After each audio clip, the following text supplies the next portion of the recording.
এই শোনো না, মাংস খাইতে ইচ্ছা করতেছে, আজকে একটু মাংস রান্না করো না। আচ্ছা ঠিক আছে, এলাচি শেষ হয়ে গেছে, এলাচি নিয়ে আসো। শোনো, বড়দের সম্মান দিয়ে কথা বলা শেখো। এলাচি আমার মায়ের নাম। এই শোনো, আম্মা জানার নাই, শেষ হয়ে গেছে। हम इसका पति है, हमको सिर्फ फांसी का सजा चाहिए।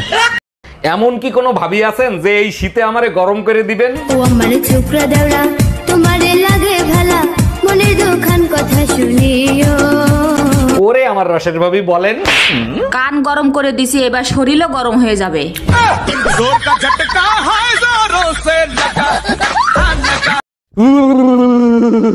ও মনু, তুই যে শীতে কাঁপতে আছো, তোর কি মেলা ঠান্ডা লাগছে? এবার শীতে মনে হয় মুই আর বাঁচবো না রে, মোর লাগে একটু দোয়া করিস।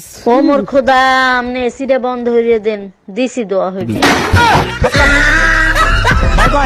তুমি তো আমাকে চাকরানি বানায় রাখছো। বুঝলাম না, ঘর ঝাড়ু দিয়ে আমি, কাপড় ধুয়ে আমি, রান্না করি আমি, তোমাকে কিভাবে চাকরানি বানায় রাখলাম? চাকরের ওয়াইফকে তো চাকরানিই বলে নাকি? প্রবেশ বাবা যখন বললো কে কে জান্নাতে যেতে চান, তুমি হাত তোলো নাই কেন? তুমি হাত জাগাইছো না, তাতেই তো আমার জান্নাত আমি পেয়ে গেছি। এক মিনিট, তুমি জান্নাত কি করে পাইলা? আরে বাবা, তুমি জান্নাতে চলে গেলে আমার দুনিয়াও তো জান্নাত হয়ে গেল, তাই না? আমি তোর জাহান্নাম আজ তোরে দেখাবো জাহান্নাম কারে কয়। জজ সাহেব, আমি আমার বউয়ের থেকে ডিভোর্স চাই।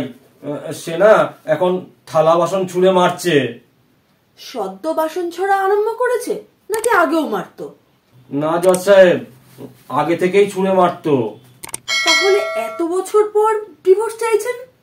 আসলে জজ সাহেব, এখন তার নিশানা সঠিক জায়গায় লাগছে। कौन है ये लोग?